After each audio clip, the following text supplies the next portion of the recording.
لا حول ولا قوة إلا بالله العلي العظيم. بسم الله الرحمن الرحيم.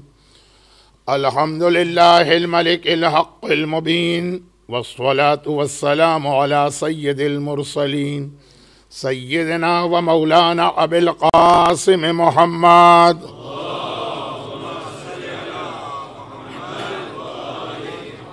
وآله الطيبين الطاهرين المعصومين المظلومين، سيما على الإمام المنتظر والحجة الثاني عشر، اللهم عجل له الفرج ولعنة الله على أعدائهم أجمعين. أما بعد، فقد قال الله عز وجل في كتابه المبين وقرآنه المجيد: بسم الله الرحمن الرحيم. أحسب الناس أن يتركوا أن يقولوا آمنا وهم لا يفتنون. صلوات.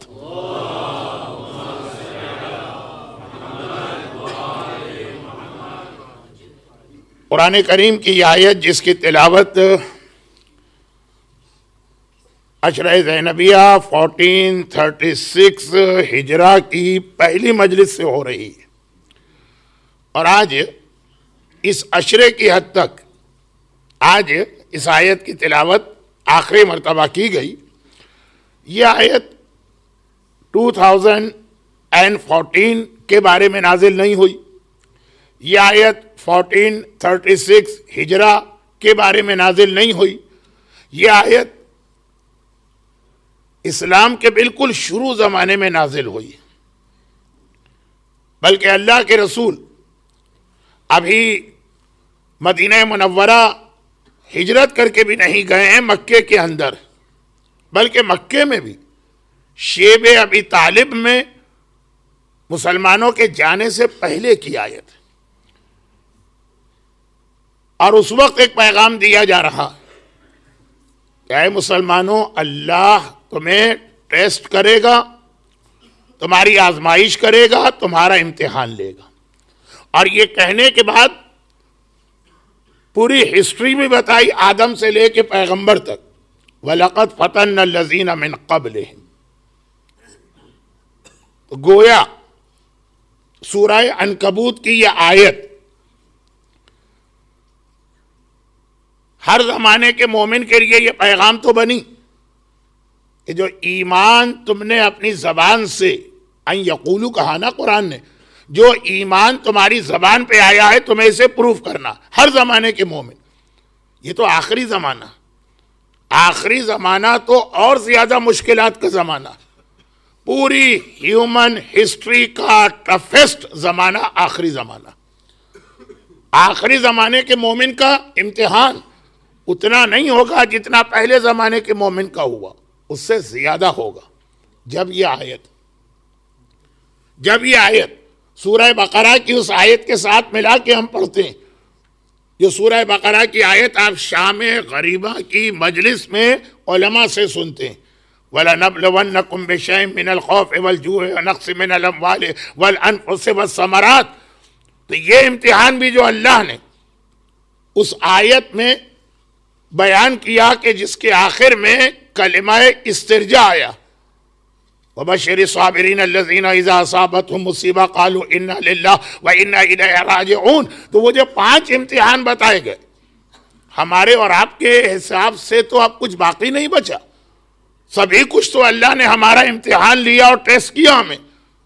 بِشَيْءٍ مِّنَ الْخَوْفِ، خوف، دشمن کا خوف، جو رزق کا امتحان، نقص من الاموال، مال کی کمی، انفس، جس کے اندر علماء نے 2 چیزیں بیان کی ہیں، اور چونکہ ان میں سے پہلی چیز آخری زمانے میں بہت اہم بنے گی، وَنَقْصٍ مِّنَ الْأَمْوَالِ وَالْأَنفُسِ، جان کا امتحان اس حوالے سے بھی کہ جان دینا پڑے گی، اس حوالے سے بھی کہ نئی بیماریاں سامنے آئیں گی، صحت اور جان، یہ نقص من الاموال والانفس والثمرات۔ تو اب دیکھیں ساری چیزیں تو پہلے زمانے کے مومن کو بتا دی گئی، پہلا زمانہ، اول زمانہ، سارے امتحان تو اس وقت لے لیے گئے۔ پھر یہ کیوں روایتوں میں آیا ہے کہ مومن کے لیے سب سے زیادہ مشکل زمانہ، اب وہ حدیثیں اتنی مشہور ہیں اور مجلس کا وقت اتنا کم مجھے محسوس ہوتا. میں یہ نہیں کہہ رہا ہوں مجلس کا وقت بڑھایا جائے، ٹائم مینجمنٹ اسلام میں بہت اہم چیز.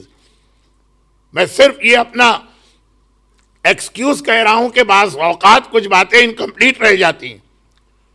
تو اب جو آخری زمانے کے لیے بہت مشہور حدیثیں کہ مثلا امام نے یہ فرمایا کہ اپنے ہاتھ میں آگ لے کے کھڑا ہونا آسان ہے، اپنے ایمان کو بچانا مشکل ہو رہا ہوگا.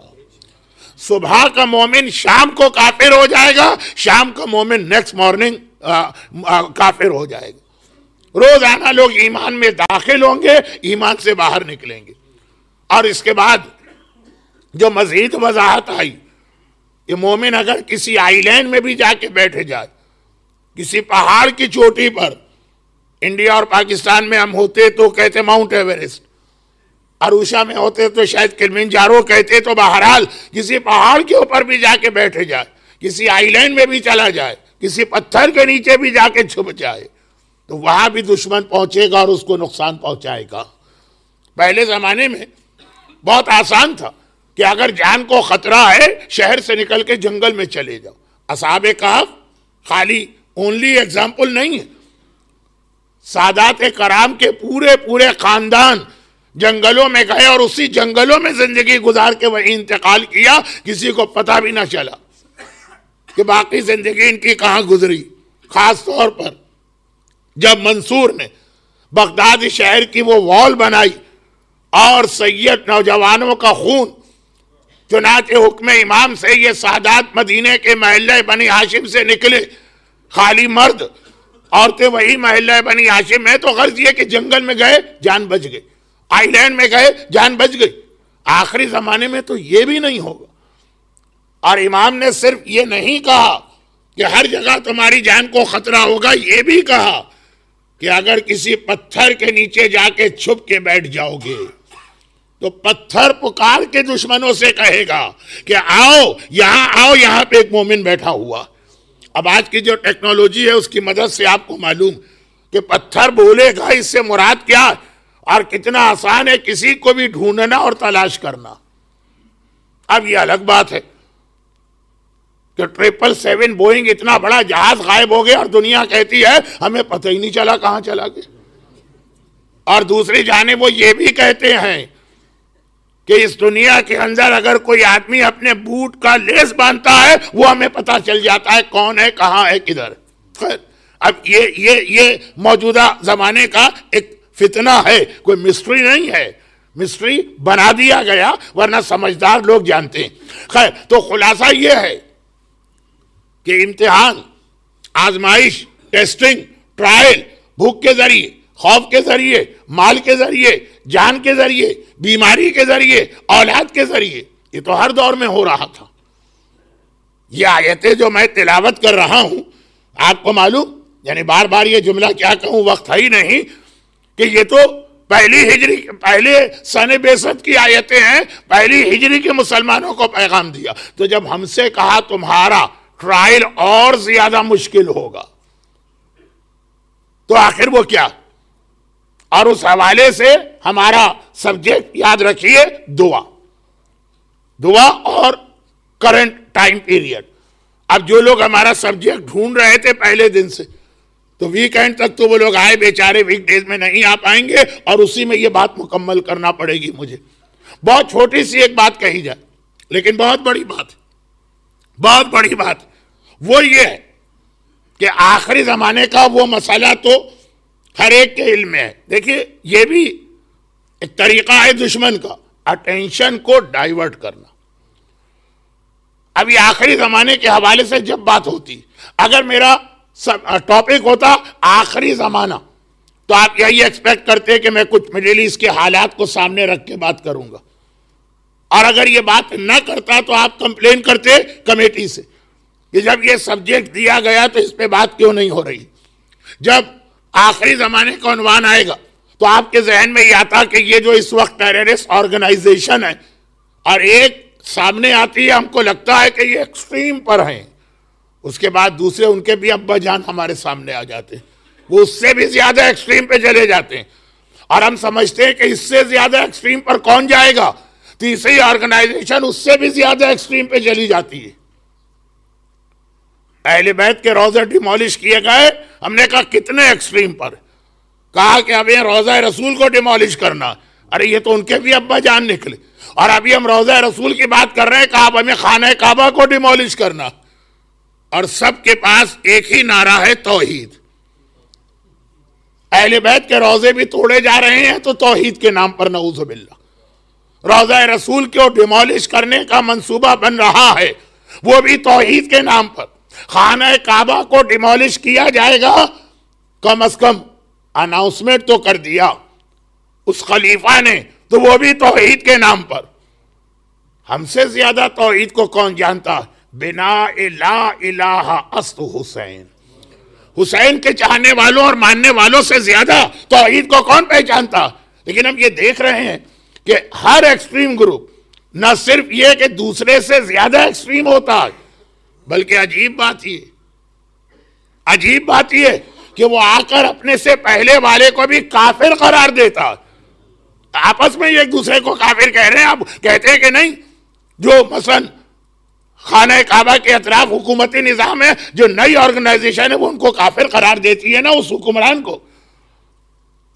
اتنا ایکسٹریم پر دنیا پہنچتی جا رہی ہے، لیکن جو بات میں کہنے والا تھا وہ کچھ اور ہے۔ وہ یہ کہ اگر میرا سبجیکٹ ہوتا آخری زمانہ تو آپ مجھ سے یہی ایکسپیکٹ کرتے کہ آخری زمانے کے فتنے کو اور ایمان بچانا مشکل ہے، اس کے اندر مولانا مڈل ایسٹ کے حالات پڑھیں گے، مکہ مدینہ کا سسٹم، وہاں آج کل جو ٹیررسٹ آرگنائزیشن آ رہی ہیں، اور باقی دنیا کی بھی پولیٹیکل کیفیت، چلیں اس سے زیادہ آگے جا کے مولانا کچھ اکنامی کے بارے میں بات کریں گے۔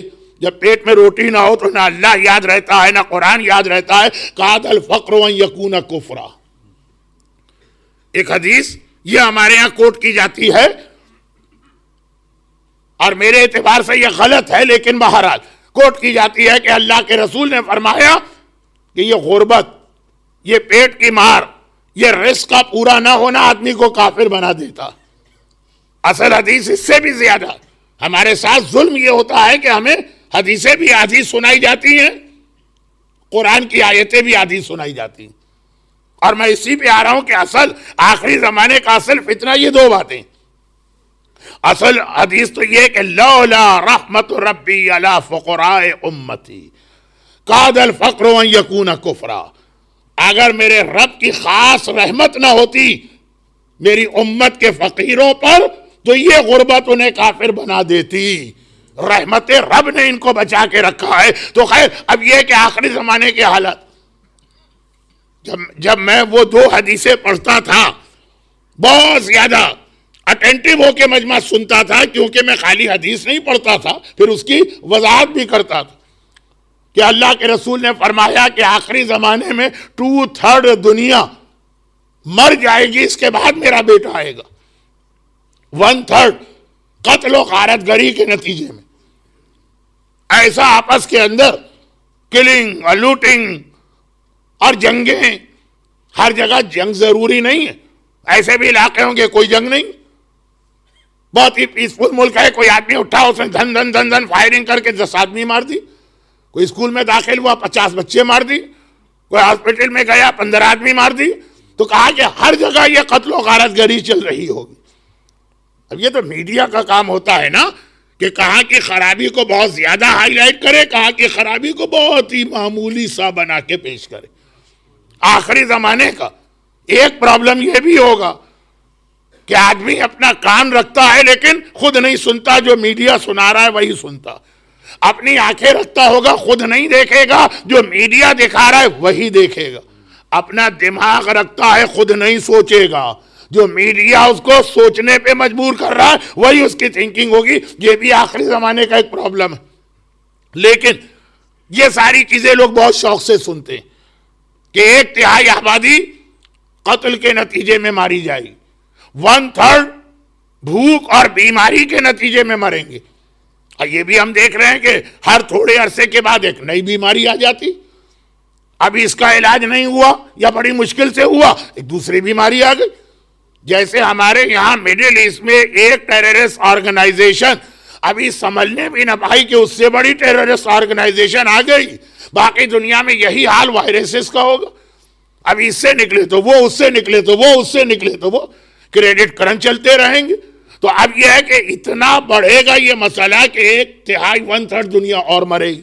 میں یہ چیزیں پڑھ نہیں رہا ہوں، میں کہہ رہا ہوں اسے لوگ بہت انٹرسٹ سے سنتے ہیں. اور پیغمبر کی وہ حدیث کہ آخری زمانے میں اگر کوئی پرندہ، یہ جو برڈز ہیں، یہ اگر 70 ڈیز مسلسل یہ فلائی کرتا رہے، 70 دن بغیر رکے، نان اسٹاپ. اب کیا اس سے مراد وہ واقعاً اللہ کا پیدا کیا ہوا پرندہ ہو کہ یہ 777 ہو، A380 بوئنگ جو بھی ہو، 70 ڈیز مسلسل نان اسٹاپ، تو اسے ایک بالشت زمین نظر نہیں آئے گی. بھئی کیوں نظر نہیں آئے گی؟ اچھا یہ بڑی عجیب حدیث ہے، مجھے نہیں پڑھنا پھر بھی پڑھ دیتا ہوں کیونکہ 1 منٹ کی ہے. یہ بڑی عجیب حدیث ہے. کہا گیا، پیغمبر نے فرمایا کہ میرے بیٹے کے ظاہر ہونے سے پہلے بھی یہ حالت ہوگی، ایک بالش زمین نظر نہیں آئے گی، اور میرے بیٹے کے آنے کے بعد بھی یہ حالت ہوگی. ایک عذاب خدا ہوگا، ایک رحمت خدا ہوگی. کبھی ایک ہی چیز عذاب بھی بنتی ہے، کبھی وہی چیز رحمت خدا بھی بنتی ہے. یہی بارش کچھ لوگوں کے لیے رحمت ہے تو کچھ لوگوں کے لیے عذاب. نہیں، سب سے بڑی اس کی مثال جو آپ زیارتوں میں پڑھتے ہیں نجف اشرف میں، السلام علیک یا نعمت اللہ علی الابرار و یا نقمت اللہ علی الفجار. مولا آپ کو سلام، آپ اللہ کی نعمت ہیں نیک لوگوں کے لیے، اور آپ ہی اللہ کا عذاب ہے گناہگاروں کے لیے. گناہگاروں کے لیے علی سے بڑا عذاب خدا کوئی نہیں ہے، اور نیکوکاروں کے لیے علی سے بڑی نعمت کوئی نہیں ہے کہ الیوم اکملت لکم دینکم واتممت علیکم نعمتی. سب سے بڑی نعمت. درود بھیجے محمد والے محمد. تو ظہور امام کے حوالے سے کئی حدیثیں ایسی ہیں جن میں یہ لفظ آیا. جیسے ابھی وہ میں نے پتھر والی حدیث پڑھی، تو اسی حدیث کے اندر یہ ہے کہ ظہور کے بعد پھر یہ معاملہ الٹا ہو جائے گا. یعنی دشمن اسلام کہیں بھی جا کے چھپے گا، وہ پتھر پکار کے کہے گا کہ اے مومن ایک دشمن یہاں چھپا ہوا ہے. تو ایک وہ حدیث اور ایک یہ جو میں پڑھ رہا ہوں. ایک بالش، یہ انگوٹھے سے لے کے چھوٹی انگلی کا درمیانی فاصلہ جو مرحوم آیت اللہ خوئی کے فتوے میں عورت اور مرد کے نماز میں اتنا ڈسٹینس ہو جائے، اگر دونوں ایک ہی لائن میں نماز پڑھ رہے ہیں تو نماز ویلڈ، لیکن منیمم اتنا ڈسٹینس. یہ میں نے اس لیے کہا کہ تھوڑا اب 1-8 دن حج اور عمرے کا ذکر ہوگا، اور آج کل جس طرح سے طواف کی نماز کو مشکل بنایا جا رہا ہے، تو اس کے اندر یہ مسئلے کو خیال کرنا بہت مشکل ہوتا ہے. اتنا مشکل بھی نہیں ہے، لیکن آدمی وہاں پہ اتنا ٹینشن میں ہوتا ہے طواف کی نماز کے لیے کہ خیال بھی نہیں کرتا کہ ایسا نہ ہو کہ ایک بالش سے کم ڈسٹینس میں کوئی عورت، میں مسئلہ نہیں بتا رہا ہوں، اتنا ٹائم نہیں ہے میرے پاس مجلس میں، یہ صحیح مجلس جو ہے صحیح فورم بھی نہیں. کل رات کو کوسچن آنسر سیشن میں بہت باتیں ہوئیں، یہ مجلس نہیں. لیکن میں عرض کر رہا ہوں ایک بالش بہت اہم ہے یہ. لیکن یہاں پہ بالش کی بات آ رہی ہے، پیغمبر کی وہ حدیث کے 70 دن ایک پرندہ اڑتا رہا، ایک بالش اسے نیکڈ زمین نظر نہیں آئے گی. امام سے پہلے بھی عذاب خدا کی وجہ سے، امام کے بعد بھی رحمت خدا کی وجہ سے. یہ کیسے پاسبل ہے؟ جواب دیا کہ امام کے آنے سے پہلے اتنی ڈیڈ باڈیز زمین پہ پڑی ہوں گی ہر علاقے میں کہ ایک کے اوپر دوسری میت، دوسرے کے اوپر تیسری میت، تیسرے کے اوپر چوتھی میت، ایک بالش خالی زمین 2 میتوں کے درمیان نظر نہیں آ رہی ہوگی بہت پہلے. اور یہاں نظر آ رہے ہیں مجھے ایسے لوگ بہت پہلے 80s میں یا ارلی 90s میں بھی، جب ہم لوگ حج کی قربانی کرنے جاتے تھے تو سلاٹرنگ ہاؤس کا کیا منظر ہوتا تھا. بکرے پہ بکرا، بکرے پہ بکرا، بکرے پہ بکرا پڑا ہے، ایک پیر رکھنے کی جگہ نہیں ہوتی ہے. گجراتی میں شاید پگ کہتے ہیں. ایک پگ کی جگہ نہیں ہوتی ہے, بکروں پہ پیر رکھ کے چلنا پڑتا تھا. بکرے کا پیٹ پھٹ جاتا تھا, بست ہوتا تھا, اندر گھس جاتے تھے. ہم جیسے لوگوں کو لے بھی نہیں جاتے تھے ہمارے گروپ والے کے مولانا آپ تو ہر بکرے کا پیٹ پھاڑیں گے. تو خلاصہ یہ ہے کہ وہ منظر جو ہم نے بکروں کا 80s میں یا 70s میں دیکھا, کہا کہ آخری زمانے میں اتنی قتل و غارت گری ہوگی کہ دو لاشوں کے بیچ میں اتنی جگہ بھی خالی نہیں ہوگی, اور ظہور امام کے بعد اللہ کی برکتیں آئیں گی اور دنیا میں اتنی گرینری ہوگی کہ ایک بالش جگہ بھی تمہیں نظر نہیں آئے گی جہاں خالی زمین ہو. گرینری, رحمتیں, برکتیں, پھل پھول پودے, یہ سب اللہ کی طرف سے. خیر, تو بات یہ ہو رہی ہے کہ یہ والی حدیث انٹرسٹ بھی ہوتا آدمی. اب اتنا تو ہر ایک نے سنا, یہ جو میں نے ابھی آپ کے 10 منٹ لیے اس میں کون سی نئی بات میں نے کہی, اتنا ہر ایک نے سنا ہے. پھر اس کی مزید تشریح چاہیے ہوتی اور بہت زیادہ انٹرسٹ بڑھ جاتا ہے مجلس میں جب ان حدیثوں کو آج کی جو لیٹسٹ بریکنگ نیوز ہے اس سے ملا کے آپ کو سنایا جائے. یہ کہا جائے دیکھیے ابھی BBC میں یہ خبر آئی ہے, یہ ایک حدیث پیغمبر کی. دیکھیے ابھی CNN میں یہ نیوز آئی ہے, ابھی یہ حدیث اسکائی نیوز میں یہ خبر آئی, اور انٹرسٹ بڑھ جاتا. وہ عالم بھی بہت بڑا عالم بن جاتا ہے جو ریڈیو ٹیلی ویژن کا نیوز بلیٹن آپ کے سامنے دوبارہ ریپیٹ کر دے, البتہ ہر ایک کے ساتھ ایک حدیث بیان کر کے. مگر آخری زمانے کے یہ مین پرابلم نہیں ہے, یہ تو سائٹ کے پرابلم ہیں کہ اتنی قتل و غارت گری ہو رہی, ایسا بھوک, ایسا بیماریوں کا ماحول بن رہا, پولیٹیکل سچویشن اس طرح بدل رہی, پتھر کے نیچے بھی مومن کو پناہ کی جگہ نہیں مل رہی. یہ سب سائٹ کے پرابلم ہیں, یہ مین پرابلم نہیں ہے.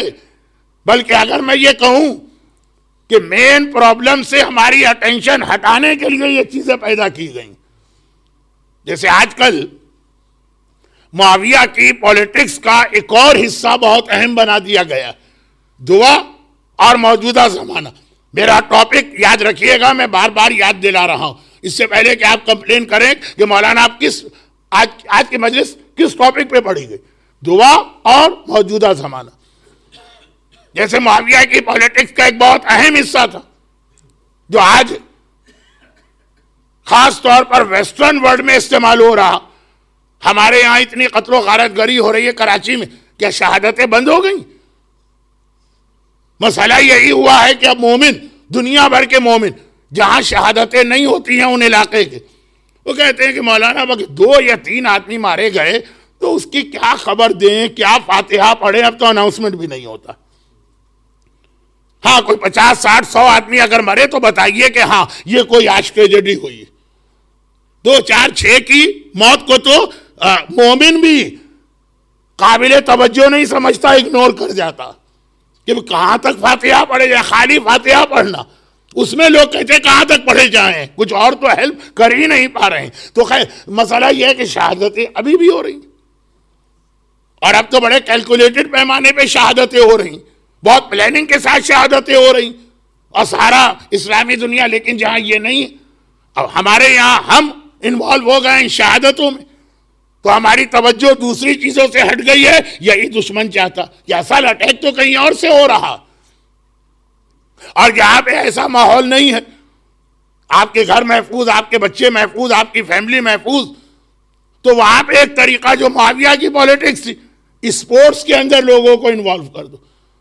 ان کو اس سے زیادہ انٹرسٹ ہو کہ آج جو ان کی بہت ہی فیوریٹ قسم کی ٹیم ہے, کوئی مانچسٹر یونائٹڈ ٹائپ کی, وہ ہار رہی ہے کہ جیت رہی ہے, کراچی میں کتنے ڈاکٹر شہید ہو گئے یہ چھوڑ دیں, اس کے لیے آدھا منٹ بھی نہیں ہے ہمارے پاس. اور فٹ بال کے گیم کے لیے ہمیں سارے کام روک کے جا کے وہاں بیٹھیں گے اور دیکھیں گے. یہ حرام چیزیں نہیں ہیں, لیکن بات یہ ہو رہی ہے دشمن کا طریقہ کیا. اب میں معاویہ کی پولیٹکس پڑھ نہیں سکتا اس لیے کہ ٹائم آج نہیں ہے میرے پاس. چھوٹا سا جملہ, مسجد کوفہ میں اب تو صاحبان ایمان کثرت کے ساتھ اس مسجد کی زیارت کر رہے ہیں, اور یہ حدیث سن کے زیارت کرتے ہیں کہ معصوم نے کہا جو خانہ کعبہ جاتا وہ اللہ کا حق ادا کرتا ہے کیونکہ کعبہ اللہ کا حرم ہے, اور جو مسجد النبوی میں جاتا وہ ہمارے جد رسول خدا کا حق ادا کرتا کیونکہ مسجد النبوی رسول خدا کا حرم، اور مسجد کوفہ میں آتا وہ ہمارا حق ادا کرتا ہے کیونکہ مسجد کوفہ ہمارا حرم ہے۔ دنیا کی تیسری اہم ترین مسجد سب لوگ جاتے ہیں، اور اب یہ آپ نے شاید نوٹس کیا ہو، یا اگر کسی گروپ میں کوئی زیادہ معلومات رکھنے والا ہو تو اس نے مینشن کیا ہو، یہ دیکھو یہ جو دروازہ ہے مسجد کوفہ کا مین انٹرنس، اس کا نام بدلا گیا ہے ابھی، باب فیل ہاتھی والا دروازہ چینج کر کے اب باب صوبان رکھا گیا، اژدہے والا دروازہ، اژدہا وہ پیٹرن۔ لیکن ایک جملے کے ساتھ خانہ کعبہ کی زیارت کو آپ جاتے ہیں، کتنے دروازے ہیں؟ مور دین 100۔ بہرحال فضیلت باب السلام سے داخل ہونے کی، باب السلام خانہ کعبہ کے مور دین 100 گیٹس یا ڈورز میں افضل والا۔ مسجد النبوی میں جاتے ہیں، ابھی تک 74 گیٹس ہیں مسجد النبوی کے، فضیلت باب جبرائیل سے داخل ہونے کی۔ اور مسجد کوفہ میں جاتے ہیں، کئی دروازے ہیں، بلکہ ابھی تو جو نئے دروازے بنائے گئے مسلم ابن عقیل اور حانی ابن عروہ کے روضوں کی ریکنسٹرکشن کے بعد، تو بہت سارے دروازے ہیں، فضیلت ہے باب صوبان سے داخل ہونے کی۔ مگر یہ باب صوبان جس کا نام بدل کے معاویہ نے باب فیل رکھا، اور صدام کے ٹاپل ہونے کے بعد دوبارہ اس کا پرانا نام واپس آیا، یہ وہی معاویہ کی پولیٹکس۔ اٹینشن کیسے ڈائیورٹ کی جاتی ہے اہم مسئلے سے، ہمارے یہاں قتل و غارت گری ہوگی تو آپ کے یہاں اسپورٹس ہوں گے، مقصد صرف یہ ہے کہ جو مین پرابلم ہمارا ہے ادھر ہماری توجہ نہ ہو، اور وہ میں اس وقت آپ کے سامنے بات شروع کر رہا ہوں، پھر اس کو دعا سے لنک دینا۔ مگر صرف ایک چھوٹی سی بات، جب میں نے آپ کے 30 منٹ ایسے سبجیکٹ پہ لے لیے جو ہے تو بہت انٹرسٹنگ کہ what's happening in our world today, کیا ہو رہا ہے آج دنیا میں، جب میں نے اس پہ 30 منٹ لے لیے یہ کہتے ہوئے کہ یہ میرا سبجیکٹ نہیں، پھر بھی 30 منٹ لے لیے، تو 1 منٹ اور سن لیجئے تاکہ ایٹ لیسٹ اس کے حوالے سے بھی ایک بات آپ کے سامنے آئے، اور وہ یہ، بلکہ 2 باتیں چھوٹی سی، ایک تو اصل، ایک تو میرا سبجیکٹ نہیں ہے، دوسرا آگے چل کے سبجیکٹ بنے گا۔ اس لیے پہلی بات، ہماری ساری توجہ ظہور امام کے حوالے سے مڈل ایسٹ پر ہوتی ہے۔ امام مکے میں ظاہر ہوں گے، پہلا جہاد مدینے میں کریں گے، کوفے کے اندر امام کو بہت بڑی آرمی ایسٹ سے آ کے جوائن کرے گی، اور دمشق کے اندر حضرت عیسیٰ آئیں گے اور سفیانی کا خاتمہ کر کے پھر امام کی حکومت اسٹیبلش ہوگی۔ یہ ہر ایک کے ذہن میں اتنا سا میپ تو ہے، مکہ ٹو مدینہ ٹو کوفہ ٹو دمشق۔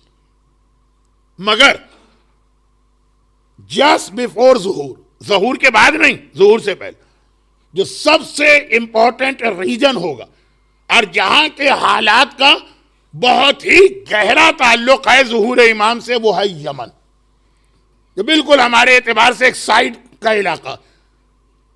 یمن میں کیا ہو رہا یہ تو اکثر مومنین کو معلوم بھی نہیں، اور جنہیں تھوڑا بہت پتا چل رہا ان کے ذہن میں بھی یہ اتنا کلیئر نہیں ہے کہ یمن کا ظہور امام سے کتنا گہرا تعلق۔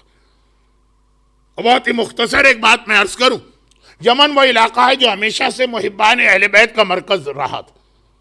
یہ وہ علاقہ ہے کہ جہاں رسول خدا نے امام علی کو 6 مہینے کا گورنر بنا کر بھیجا تھا، 6 مہینے امام علی مدینہ چھوڑ کے یمن میں گئے تھے۔ آخری حج میں امام علی رسول کے ساتھ مدینہ سے نہیں نکلے تھے، وہ نارتھ سے آئے تھے مکے میں، اور امام علی ساؤتھ یمن سے آئے تھے۔ بہت اہم علاقہ ہے محبت اہل بیت کے حوالے سے۔ اور دشمنان اہل بیت جو ان کا ایک پروپیگنڈا ہوتا ہے، کل رات کو کوئسچن آنسر میں کسی کا ایک سوال آئے، مولانا کیا بات ہے کہ باغ فدق کے بارے میں ہمارے علماء کبھی کوئی بات نہیں کرتے اور کاؤنٹر دلیلیں نہیں دیتے ہیں جو دشمنان اہل بیت کی دلیلیں؟ میں نے بہت تفصیل کے ساتھ وہاں پہ یہ بات، اس کا جواب دیا تھا، یہ جو کیو این اے سیشن رات کا تھا۔ مگر وہ بات تھی کہ ہمارے خلاف پروپیگنڈا ہوتا ہے جس میں باغ فدق بھی شامل ہے، کہ جی یہ لوگ جھوٹ بولتے ہیں، ایسا کوئی واقعہ نہیں۔ پوری شیعت جھوٹا مذہب بنایا گیا ہے نا کہ یہ غلط مذہب ہے، اور کس آدمی پہ اس کی ذمہ داری ڈالی ہے؟ عبداللہ ابن سبا، جھوٹا آدمی ہے ہی نہیں ہسٹری میں. اور اس کو کہاں سے یہ لوگ کہتے ہیں بلونگ کرتا ہے؟ یمن سے.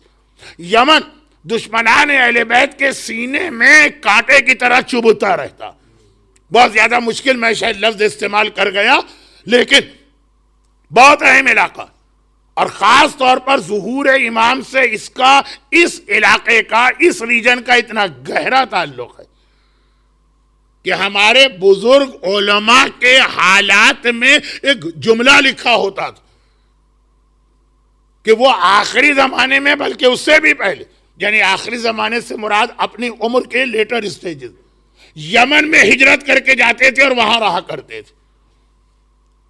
کیونکہ یہ جملہ سنیے، کیونکہ یہ کنفرم ہے حدیثوں سے کہ سب سے پہلے جو آرمی امام زمانہ کو جوائن کرے گی وہ یمن والی ہوگی.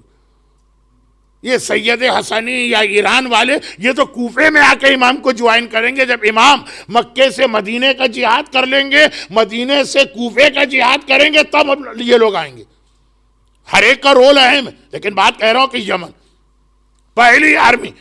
اور اگر آپ کے سامنے تھوڑا سا میپ ہو تو سمجھ میں بھی آئے گا کہ مکے سے نیئرسٹ جگہ یمن ہی تو یمن. اور بہت کچھ ہو رہا ہے یمن، بہت کچھ ہو رہا ہے اس وقت یمن.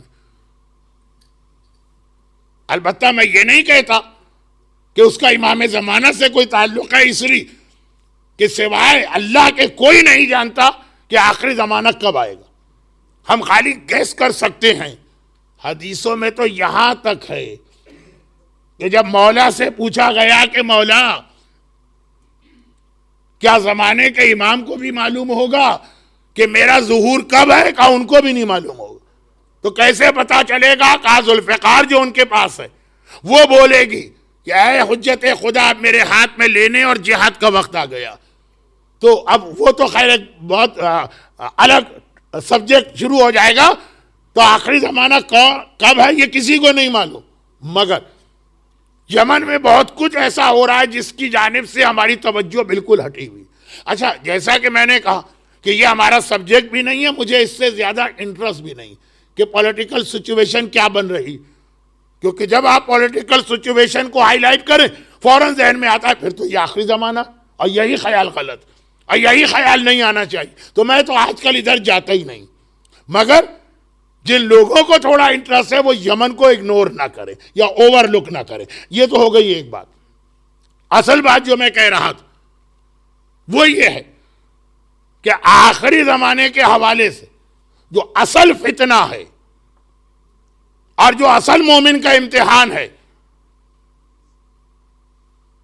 وہ جو دو بہت اہم باتیں، اور یہ دونوں شاید ایک دوسرے سے انٹر کنیکٹڈ ہیں یا شاید دونوں ایک ہی چیزیں، وہ یہ ہے کہ آخری زمانے کا جو مومن کا امتحان سب سے بڑا ہوگا کہ آخری زمانے میں مومن کی ایگو بہت بڑی کر دی جائے گی.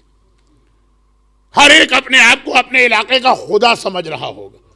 گھمنڈ بہت زیادہ ہوگا. ایروگنس صاحب ایمان میں بہت زیادہ ہوگی. کبھی کافروں میں تو ہمیشہ سے رہی، نان بلیورز میں ہمیشہ سے رہی، دشمنان اہل بیت میں یہ بات ہمیشہ سے رہی. ابو جہل جیسا دشمن اسلام جب بدر کی لڑائی میں گھوڑے سے زمین پہ گرا اور جس نے اسے قتل کیا، دو تین الگ الگ نام ہیں، شاید وہ دو بچے معوذ و معاذ تھے، شاید کوئی اور تھا. تو بہرحال ابو جہل زمین پر سب سے بڑا دشمن اسلام، عرب کا سب سے ایروگنٹ آدمی، جو یہ کہتا تھا کہ یہ اسلام ہم کیسے قبول کریں جس میں ہمارا غلام ہمارے برابر آ کے بیٹھ سکتا، یہ اسلام ہمیں نہیں چاہیے جس میں بلال ہمارے سر پہ کھڑے ہو اور نیچے کھڑے ہو کے بلال کی اذان سنے، یہ اسلام ہمیں نہیں چاہیے جو ہمارے غلاموں اور کنیزوں کو ہمارے ایکول رائٹس دیتا. بہت ایروگنٹ آدمی تھا. اور اتنی حالت تھی اس کی ایروگنس کی کہ جب بدر کی لڑائی میں وہ زمین پہ گرا ہے 17 رمضان 2 ہجرہ، تو اپنے قاتل سے کہہ رہا کہ جب میرا سر کاٹنا تو کوشش کرنا کہ جتنا یہ جو میری نیک ہے اس کے نیچے سے کاٹ سکتے ہو اتنا نیچے سے کاٹنا. قاتل حیران ہو گیا، بھائی وصیت لوگ کرتے میرے فیملی کا خیال کرنا، میرا قرضہ ادا کرنا، میرے بچوں کو دیکھنا. کہا کہ اس لیے کہ جتنا نیچے سے سر کٹے گا شولڈر کے قریب، جب اس کو اٹھاؤ گے اتنا وہ اچھا اور خوبصورت لگے گا. میں یہ نہیں چاہتا کہ مرنے کے بعد بھی میری شکل یا میرا سر برا لگے. ایروگنس دیکھیے، ایروگنس بھرا ہوا. لیکن مومن اتنا ایروگنٹ کب بنے گا؟ وہ تو اہل بیت کا ماننے والا، جن کی کیفیت یہ ہے کہ ایک دن اگر فضا کر کے کام کرتی ہیں اور شہزادی آرام کرتی ہیں تو نیکسٹ ڈے فضا بستر پہ آرام سے لیٹی ہیں اور سو رہی ہیں. شہزادی ان کے کپڑے دھو رہی ہیں فضا کے، شہزادی کھانا پکا رہی ہیں فضا کے لیے، شہزادی خدمت کر رہی ہیں فضا کی. ان کے چاہنے والے اتنے ایروگنٹ کب سے بنے؟ آخری زمانے. آخری زمانے کا سب سے بڑا پرابلم یہ کہ ہر آدمی کی ایگو کو اتنا بڑا کیا جائے گا کہ مومن دوسرے مومن سے امر بالمعروف قبول کرنے کو بھی تیار نہیں ہوگا. ذرا سسٹم اسٹرانگ ہو تو وہ تو اس بات پر سو کر دیا کرے گا کہ اس نے مجھے امر بالمعروف کیا کیسے. مومن کی بات تو میں نے بہت دور سے اسٹارٹ کی. بھائی کی بات سننے کو تیار نہیں ہوگا. اولاد والدین کی ایک چھوٹی سی بات برداشت کرنے کو تیار نہیں. بیوی اور شوہر کا ریلیشن بھی اتنا ایروگنس کا ریلیشن بن جائے گا، ٹالرنس ختم ہو کے رہ جائے گا سوسائٹی سے. اور یہ عجیب بات یہ کہ دنیا کے وہ ممالک جو بڑے فخر کے ساتھ کہتے ہیں کہ ہماری سوسائٹی میں بہت ہی زیادہ ٹالرنس ہے، یہ وہاں کے رہنے والے مومنوں کی حالت ہوگی. ہم غریب غربا تھرڈ ورلڈ کنٹریز میں پھر بھی ٹالرنس ہوگا. ایٹ لیسٹ اولاد والدین کی رسپیکٹ کرے گی، چاہے ان کی بات پہ عمل کرے کہ نہ کرے. یہاں تو والدین آدھی بات بھی کہیں گے تو کیسا سخت جواب اس کا بیٹا یا بیٹی دے گی. شوہر اور بیوی کی بات تو نہیں کرنا ہے، میرے اوپر سو ہو جائے گا. لیکن مسئلہ یہ ہے کہ اتنا زیادہ ایروگنس ہوگا. اور پھر وہ اسٹیج تو آ ہی جائے گا جسے آج کی مجلس میں نہیں لانا چاہ رہا ہوں تو بہت ہی سائڈ سے ہوتے ہوئے آگے نکل رہا ہوں. وہ اسٹیج آئے گا کہ امام جماعت جمعے کا خطبہ نہیں دے پائے گا. ہر جملے پہ مجمع میں سے ہر آدمی کہے گا یہ میری توہین ہوئی ہے، میری بے عزتی ہوئی، اس پہ میں سو کروں گا، اس پہ میں یہ کروں گا. اور جب یہ امام جماعت تو اس کے بعد ممبر والے ہم جیسے اسٹوڈنٹ آ جاتے. مجلس کا ایک ایک جملہ جو ہے وہ اس نیت کے ساتھ سنا جائے گا کہ اس کے اندر کون سا ایسا لفظ پکڑا جائے کہ یہ ثابت کیا جائے یہ ہماری توہین کی ہے. اور آخری اسٹیج پھر وہی مرجعیت کا آئے گا. اب میں اس پہ آنا نہیں چاہ رہا تھا مرجع پر آج، اس لیے کہ 3-4 دن باتیں ہو گئیں، اور میں اس لیے بھی ذرا سی اپنی مسٹیک سمجھ رہا ہوں کہ جو مجمع میرے سامنے آتا ہے پہلے دن سے مجھے پتا یہ سارے مراجع سے محبت کرنے والے ہیں، مراجع کی عظمت کو ماننے والے. ان کے لیے یہ پرابلم نہیں ہے. جن کے لیے پرابلم ہے وہ یا تو میری لینگویج نہیں سمجھتے، اور اگر سمجھ بھی لیں گے تو مجھے کچھ زیادہ ہی سمجھتے ہیں. ان کو معلوم ہے کہ یہ تو اسی ٹاپک پہ بات کریں گے، آنے کی ضرورت نہیں. لیکن یہ سارے کے سارے پرابلم ہم دنیا میں جہاں بھی جاتے ہیں، بہت سارے لوگ صرف یہ خیال کر کے کہ بھئی یہ ایک وزیٹر ہیں، یعنی میں اپنی بات نہیں کر رہا، ہم جیسے جتنے بھی مجلس پڑھنے والے ہیں جو وہاں سیٹل نہیں ہیں، تو لوگ اپنے پرسنل پرابلم لے کے آتے ہیں جو بعض اوقات ریزیڈنس عالم سے بھی لوگ شیئر نہیں کرتے. ذرا ایک ایمبریسمنٹ فیل کرتا ہے آدمی تو پتہ چلتا کہ باپ اور بیٹے کا ریلیشن، ماں اور اولاد کا ریلیشن، شوہر اور بیوی کا ریلیشن، بھائی اور بھائی کا ریلیشن،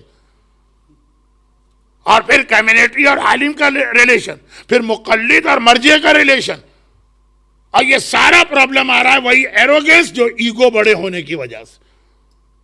اور یہ ایگو بڑا ہونا، اس کے ساتھ جو دوسرا پرابلم ہے جو اکثر اپنے 80s اور 90s کے لیکچرز یا مجالس میں نے مینشن کیا، کیونکہ یہ لندن ہی میں نے سنا تھا. 80s اور 90s میں بہت زیادہ اس کو بیان کیا، ابھی بھی کہیں کہیں موقع ملتا. اور وہ یہ ہے کہ آپ حضرات تو یہاں پتہ نہیں کب سے رہ رہے ہیں، تو آپ کو بھی معلوم ہے کہ صدام کے زمانے میں کس کثیر تعداد میں عراق کے مومنین یہاں پہ ریفیوجی بن کے یا اسائلم لے کے یہ آتے رہے. یہی ایک جگہ تھی اس زمانے میں پروٹیکشن والی، اور اس میں ہر قسم کے لوگ تھے. شہید مہدی الحکیم جیسا عظیم عالم بھی تھا. اور ایک مرتبہ انہوں نے اپنے سینٹر میں ایک ڈنر رکھا تھا اور اس کے اندر کسی کا علم اور تقوی چیک نہیں کیا تھا. جو مجلس سے پڑھنے آ رہے ہیں سب کو بلایا تھا, میں بھی گیا تھا, ایک کونے میں بیٹھا تھا.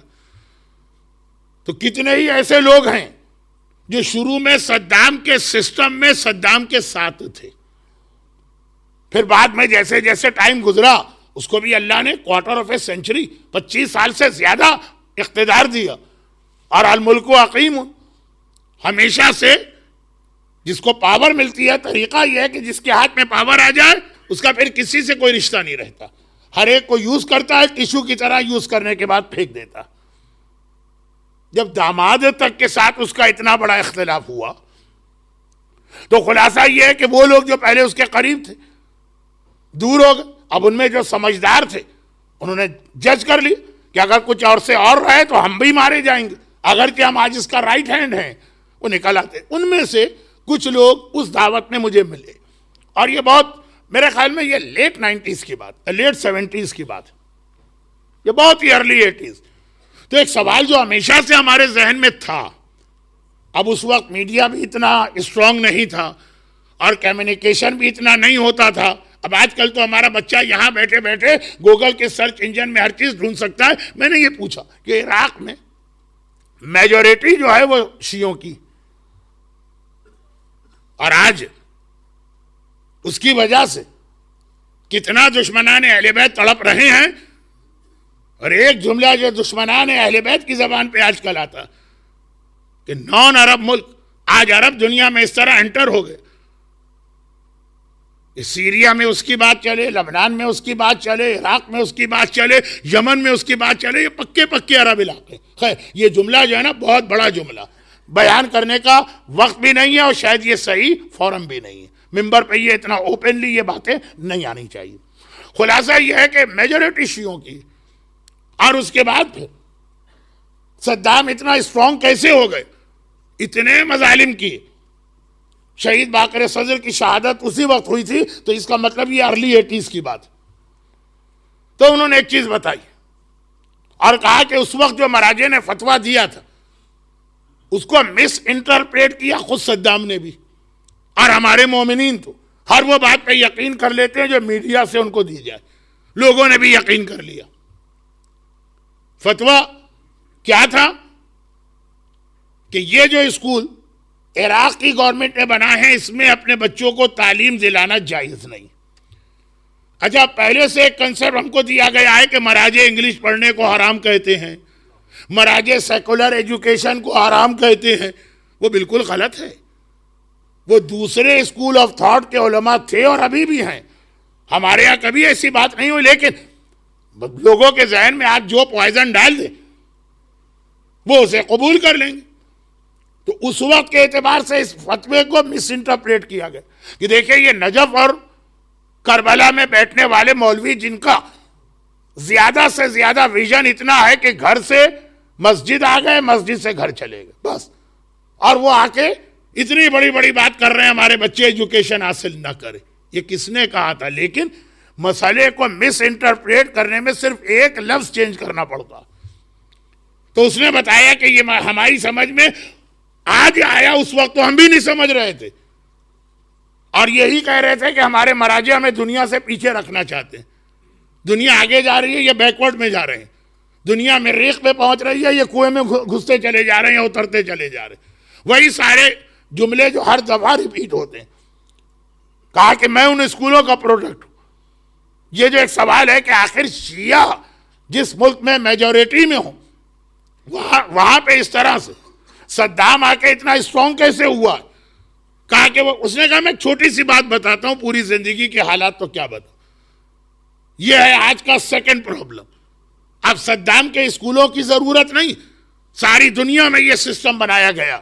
وہ کیا ہے سیکنڈ پرابلم کا؟ وہ یہ کہ اب عراق وہاں غربت بھی رہی اور ابھی اسٹل غربت ہے, اور صدام کے زمانے میں تو جتنے بھی اس کے natural resources especially oil and gas یہ سب صدام کے محل میں استعمال ہو رہا ہے. گولڈ کے ٹیپ ہوں گے اور یہ اور وہ, تو لوگ تو غریب تھے بہت زیادہ. چنانچہ ہم میں سے اکثر بہت ہی غریب بیک گراؤنڈ سے آتے تھے اور گورنمنٹ کے اسکولوں میں ایجوکیشن حاصل کرتے تھے. تو ہمیں لیسن یہ دیا جاتا کہ بچے کو جو چیز بہت پسند ہو، مثلا عرب دنیا میں فروٹ، پھل یا میوہ بہت شوق سے کھایا جاتا. یہاں تو میں پڑھتا رہتا ہوں آرٹیکلز میں، گورنمنٹ بھی پریشان ہے کہ بچے ویجیٹیبل اور فروٹ کم لے رہے ہیں اور یہ جنک فوڈ اور یہ پیپسی اور پتہ نہیں کیا کیا چیزیں بہت زیادہ لے رہے ہیں، لیکن عرب دنیا میں اسٹل فروٹ. تو کہا کہ مثلا ایپل جو بہت پسند ہے بچے کو، وہ رکھا میز پر اور کہا کہ یہ تمہیں ملے گا. یہ بچہ جو گھر سے روٹی تک اسے نہیں ملی، فروٹ تو اس نے شاید 6 مہینے سے ٹچ بھی نہیں کیا، اور اس کے سامنے لا کے رکھ دیا گیا ٹیبل پر. بہت سی باتیں ہم اور آپ اس کو جوک سمجھیں گے، لیکن بچہ بن کے آپ کو سننا پڑے گا، جو چائلڈ سائیکولوجی کہلاتی. جو میں نے ایک دن کہا تھا نا کہ یہ جملے بعد میں آئیں گے کہ شیطان کو سمجھنا ہے تو شیطان بن کے سوچنا ہے، دشمن اہل بیت کو سمجھنا ہے تو دشمن اہل بیت بن کے سوچنا ہے، گدھا ڈھونڈنا ہے تو گدھا بن کے سوچنا ہے. تو خیر، اب وہ لا کے فروٹ رکھ دیا گیا اور کہا گیا ہے تمہارا. اب بچہ خوش ہوا، آگے بڑھنا چاہ رہا. کہا رک جاؤ، کہو کہ یا اللہ فروٹ ادھر آ جائے. آئے گا کیا؟ نہیں آئے گا. اچھا کہا یا محمد نہیں، یا علی نہیں، یا فاطمہ نہیں، یا حسین نہیں، اور یا عباس. یوزولی جو صاحبان ایمان دنیا بھر کے ہیں وہ یہاں پہ اسٹاپ ہو جاتے ہیں، پھر چوتھے اور 5ویں اور 8ویں اور 9ویں کو تو کون یاد کرتا. یہ بہت اہم نام، سارے نام لو، آگے نہیں بڑھاؤ. فروٹ کیسے آگے بڑھے گا؟ کہا کہ اب آگے بڑھو اور خود اٹھا لو. اٹھا لیا، کھا لیا. اب جب کھا لیا تو کہا گیا کہ دیکھو، نہ اللہ تمہاری مدد کو آئے گا، نہ علی آئیں گے، نہ عباس آئیں گے. جو کرنا ہے خود سے کرنا ہے، بس اپنا سوچو، کسی اور کا خیال نہ کرو. اچھا اب یہ بہت ہی چھوٹی بات پہلے دن، لیکن جب مسلسل یہ بات ریپیٹ ہو، پتھر پر بھی ایک ڈراپ آف واٹر پڑے تو پتھر میں سوراخ ہو جاتا. کہا کہ اس طرح سے ہمیں آہستہ آہستہ کر کے یا عباس ہو یا حسین ہو یا علی سے ہٹایا گیا اور سیلفش بنایا گیا. اور یہ کئی ملکوں کے ایجوکیشن سسٹم میں یہ بات کہی جاتی ہے. اچھا اس کو ایک اور اچھے انداز سے سنی. لائف از فار انجوائمنٹ، اپنی لائف خود انجوائے کرو. اب اس میں پیرنٹس نکل گئے، اس میں ہسبینڈ وائف اسپاؤس نکل گئی، اس میں اولاد نکل گئی. لائف اور انجوائمنٹ کہہ کر یہ سارے رشتے توڑ دیے گئے. یعنی بہت ہی شارٹ میں بات کروں کیونکہ اب مصائب کا وقت آ گیا. سیلفش، خود غرض، صرف اپنا سوچو اور اپنے انجوائمنٹ کو سوچو. اس کے بعد پھر والدین کس کو یاد رہیں گے؟ بلکہ والدین تو لائف کے انجوائمنٹ میں پرابلم بنتے ہیں. انہیں اٹھانا، انہیں ویل چیئر پہ بٹھانا، انہیں گاڑی میں بٹھانا. ہمیں جانا ہے فٹ بال کا میچ دیکھنے، ان کو جانا ہے اسٹینبول میں دعائے توسل سننے. کتنا پرابلم بنتے ہیں وہ ہمارے لیے. Life enjoy. اب صدام نے بالکل بلنٹلی یہ جملہ کہا، نہ عباس، نہ علی، نہ محمد، نہ اللہ، کچھ نہیں.